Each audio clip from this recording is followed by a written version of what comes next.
നിയമസഭാ തിരഞ്ഞെടുപ്പിന്റെ അന്തിമ മത്സരചിത്രം തെളിഞ്ഞു. 140 നിയമസഭാ മണ്ഡലങ്ങളിലായി 890 സ്ഥാനാർത്ഥികളാണ് ഇത്തവണ ജനവിധി തേടുന്നത്. സ്ഥാനാർത്ഥിത്വത്തിനുള്ള പത്രികകൾ പിൻവലിക്കാനുള്ള നടപടികൾ പൂർത്തിയായതോടെയാണ് മത്സരരംഗത്തുള്ളവരുടെ കാര്യത്തിൽ അന്തിമ ചിത്രം തെളിഞ്ഞത്. ഇതോടെ രാഷ്ട്രീയ പാർട്ടികൾ ഇനി പ്രചാരണ പരിപാടികളിലേക്ക് കൂടുതൽ സജീവമാകും. തിരുവനന്തപുരത്ത് നിന്ന് ജിബിൻ JB, കൊച്ചിയിൽ നിന്ന് വിപിൻ C വിജയൻ, കോഴിക്കോട് നിന്ന് അജി കുഞ്ഞുമോൻ എന്നിവർ ചേരുന്നുണ്ട്. ആദ്യം തിരുവനന്തപുരത്തേക്കാണ് ജിബിൻ JB ചേരുന്നത്. ജിബിൻ, അങ്ങനെ നാമനിർദ്ദേശ പത്രികകളുടെ പരിശോധനയും പിൻവലിക്കലും ഒക്കെ പൂർത്തിയാക്കി കളത്തിൽ ആരൊക്കെയുണ്ട് ഈ പോരാട്ടത്തിനെന്നത് എണ്ണം ഉറപ്പിച്ചിരിക്കുകയാണ്. അപ്പോൾ ഇനി ചിഹ്നങ്ങളും പലർക്കും ആഗ്രഹിച്ചതല്ല ലഭിച്ചതെങ്കിൽ പോലും കിട്ടിയ ചിഹ്നത്തിന് ഒരു സാധൂകരണം അല്ലെങ്കിൽ അതിൻ്റെ സാധ്യത എന്തൊക്കെയാണെന്നൊക്കെ ഇന്നലെ തിരുവനന്തപുരത്തെ LDF സ്വതന്ത്രനായ കരമന സുധീർ ഉൾപ്പെടെ പറയുന്നുണ്ടായിരുന്നു. അങ്ങനെ എല്ലാവരും കളത്തിലേക്ക് ആവേശപൂർവ്വം ഇറങ്ങുകയാണ്. മൊത്തത്തിൽ ഈ പത്രിക സ്ഥാനാർത്ഥികളുടെ എണ്ണവും ഒക്കെ ഒന്ന് കണക്കെടുത്താൽ എങ്ങനെയാണ്? Good morning Gokul and Dilna. തിരഞ്ഞെടുപ്പിന്റെ അന്തിമ ചിത്രം തെളിഞ്ഞിരിക്കുകയാണ്. കാരണം കഴിഞ്ഞ ദിവസമായിരുന്നു ഈ നാമനിർദ്ദേശ പത്രിക പിൻവലിക്കുന്നതിനുള്ള അവസാന ദിവസം. ആ ദിവസം കൂടി കഴിഞ്ഞതോടുകൂടിയാണ് സംസ്ഥാനത്തെ 140 മണ്ഡലങ്ങളിലെയും അന്തിമ ചിത്രം വ്യക്തമായിരിക്കുന്നത്. 140 മണ്ഡലങ്ങളിലായി 890 സ്ഥാനാർത്ഥികളാണ് ജനവിധി തേടുന്നത്. ഇത് 3 മുന്നണികളുടെ സ്ഥാനാർത്ഥികൾ, അതുപോലെ തന്നെ വിമത അപരന്മാർ അല്ലാത്ത സ്വതന്ത്ര സ്ഥാനാർത്ഥികൾ ഇവ ഉൾപ്പെടുന്നു. എല്ലാവരും കൂടി ചേർത്തുകൊണ്ടാണ് ഈ 890 പേർ എന്നതിലേക്ക് എത്തിയിരിക്കുന്നത്. സൂക്ഷ്മ പരിശോധനയ്ക്ക് ശേഷം അതിൽ നിന്ന് 95 പേരാണ് കഴിഞ്ഞ ദിവസം നടന്ന ഈ നാമനിർദ്ദേശ പത്രിക പിൻവലിക്കുന്നതിനുള്ള ദിവസം നാമനിർദ്ദേശ പത്രിക പിൻവലിച്ചിരിക്കുന്നത്. അതിൽ തിരുവനന്തപുരത്ത് നിന്നും അപരന്മാരിൽ ചിലർ നാമനിർദ്ദേശ പത്രിക പിൻവലിച്ചിട്ടുണ്ട്. തിരുവനന്തപുരം സെൻട്രലിൽ UDF സ്ഥാനാർത്ഥി CP ജോണിനായിരുന്നു ഒരു പ്രധാനമായ അപരൻ ഉണ്ടായിരുന്നത്. S ജോൺ എന്നും പറഞ്ഞ ഒരാളുണ്ടായിരുന്നു. അദ്ദേഹം കൂടി കഴിഞ്ഞ ദിവസം നാമനിർദ്ദേശ പത്രിക പിൻവലിച്ചിരുന്നു.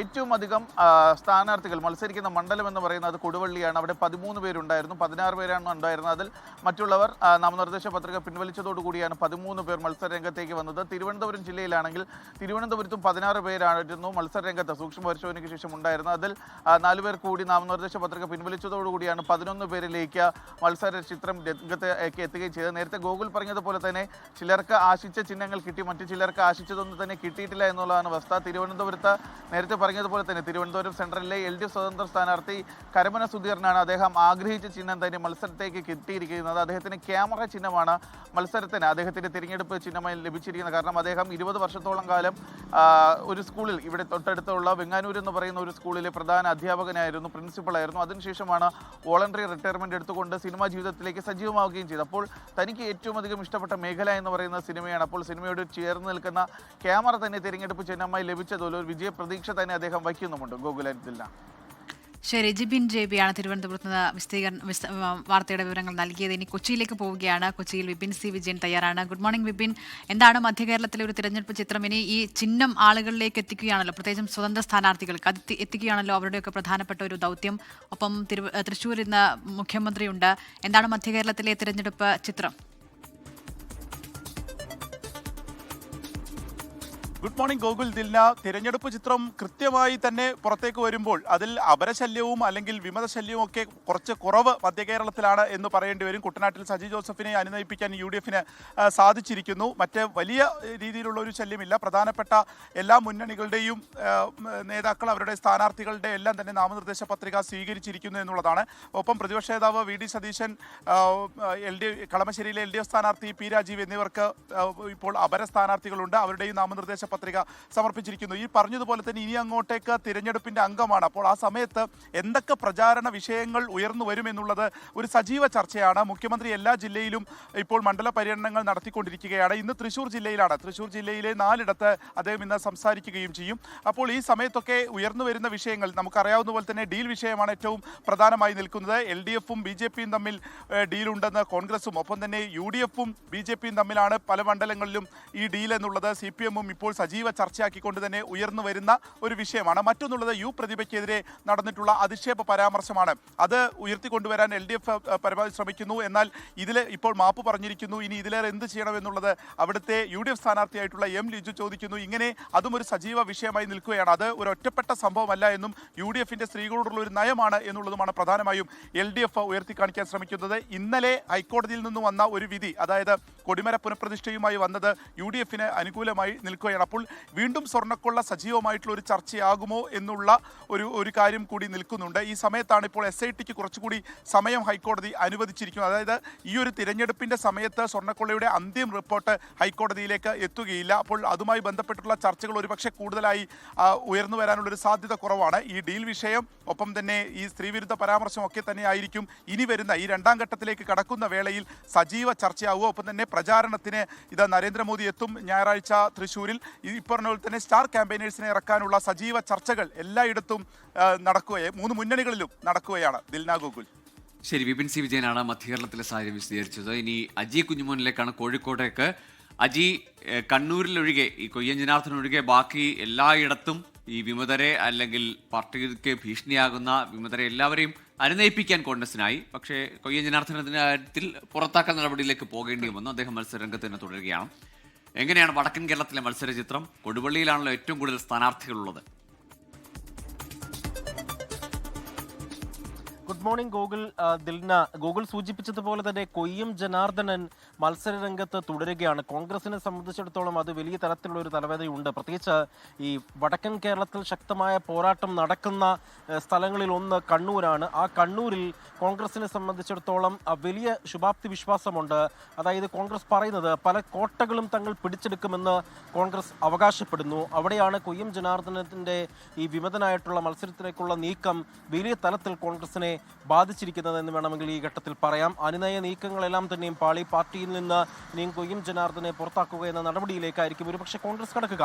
നേരത്തെ ഗോകുൽ സൂചിപ്പിച്ചതുപോലെ തന്നെ വടക്കൻ കേരളത്തിൽ ഏറ്റവും കൂടുതൽ സ്ഥാനാർത്ഥികളുള്ള മണ്ഡലം കൊടുവള്ളിയാണ്. കൊടുവള്ളിയിൽ 13 പേരാണ് ഇത്തവണ മത്സരിക്കുന്നത്. അതുകൊണ്ട് തന്നെ കൊടുവള്ളിയിൽ മത്സരം കൂടുതൽ കടുക്കും എന്ന കാര്യത്തിൽ യാതൊരു സംശയവുമില്ല. പ്രത്യേകിച്ച് ഈ വിമതന്മാർ അധികം കോഴിക്കോട് ജില്ലയിൽ ഇല്ല. പക്ഷേ അപരന്മാർ ഏറ്റവും കൂടുതലുള്ളത് കോഴിക്കോട് ജില്ലയിലാണ്. അത് കോഴിക്കോട് ജില്ലയിലെ ഒരു സ്റ്റാർ മണ്ഡലം എന്ന് വിലയിരുത്തപ്പെടുത്തുന്ന ബേപ്പൂരാണ്. ബേപ്പൂരിൽ മന്ത്രി PA മുഹമ്മദ് റിയാസിന് 2 അപരന്മാരുണ്ട്. ഈ 2 അപരന്മാരും പത്രിക പിൻവലിച്ചിട്ടില്ല.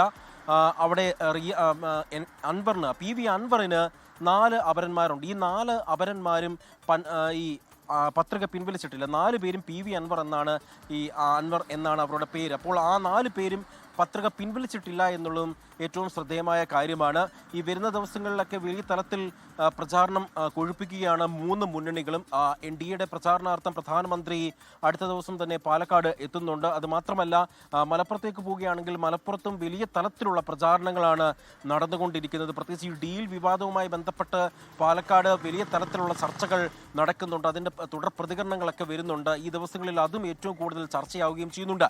കഴിഞ്ഞ ദിവസം രാഹുൽ ഗാന്ധി അടക്കം ഇവിടെ വന്നപ്പോൾ ഈ ഡീൽ വിവാദവുമായി ബന്ധപ്പെട്ട് CJP, അതായത് CPM BJP ബന്ധം ഉണ്ട്, അത് മുഖ്യമന്ത്രിക്കെതിരെയുള്ള അന്വേഷണങ്ങൾ എന്തുകൊണ്ട് നിലയ്ക്കുന്നു, അതായത് തനിക്കെതിരെ പോലും ED വലിയ തരത്തിൽ കേസുകൾ എടുക്കുമ്പോൾ എന്തുകൊണ്ട് കേരളത്തിലെ മുഖ്യമന്ത്രിയെ തൊടുന്നില്ല, അതിന് പിന്നിൽ ഈ CJP എന്ന, അതായത് CPM ഒപ്പം തന്നെ BJP ബാന്ധവമാണ് എന്ന തരത്തിലുള്ള വിമർശനങ്ങളൊക്കെ ഉന്നയിക്കുകയും ചെയ്തിരുന്നു കഴിഞ്ഞ ദിവസം. ഏതായാലും വലിയ തരത്തിൽ പ്രചാരണങ്ങൾ മുന്നോട്ട് പോവുകയാണ്.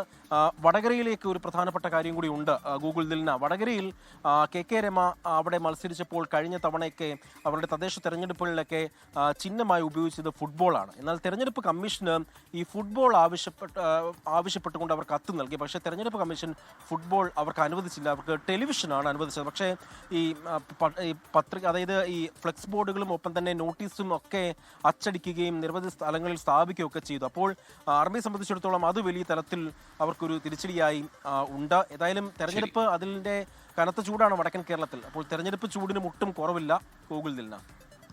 ശരി, അജി കുഞ്ഞുമോനാണ് കോഴിക്കോട് വിവരങ്ങൾ നൽകിയത്. പാലക്കാടത്തെ LDF സ്ഥാനാർത്ഥിയുടെ ചിഹ്നം ഒന്നിലധികം തവണ മാറ്റിയാണ് അവസരം മോതിരത്തിലെത്തിയത്.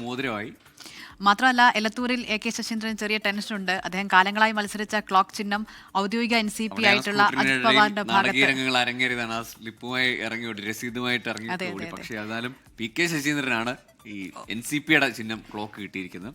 AK ശശീന്ദ്രന് കാഹളം മുഴക്കുന്ന മനുഷ്യനാണ് ഇത്തവണ. അത് ശരത് പവാർ NCPയുടെ ഔദ്യോഗിക ചിഹ്നമാണ്. അതുകൊണ്ട് തന്നെ നേരത്തെ മത്സരിച്ച ചിഹ്നത്തിൽ വേറൊരു സ്ഥാനാർത്ഥി, അതും അതേ പേര്, സമാനമായൊരു പേരുള്ള ഒരാൾ വലിയ ബുദ്ധിമുട്ടിലായിരിക്കും ഒരുപക്ഷെ എലത്തൂരിൽ. നേരത്തെ ആ സീറ്റ് കിട്ടാൻ അദ്ദേഹം നേടിയതിനേക്കാൾ വലിയ ഫൈറ്റ് ഒരുപക്ഷെ തെരഞ്ഞെടുപ്പിൽ നടത്തേണ്ടി വരും. ആളുകളുടെ ഉള്ളിലേക്ക് എത്തിക്കാനും വോട്ടുറപ്പിക്കാനും കുറച്ചുകൂടി വിയർക്കേണ്ടി വരും അവിടെ.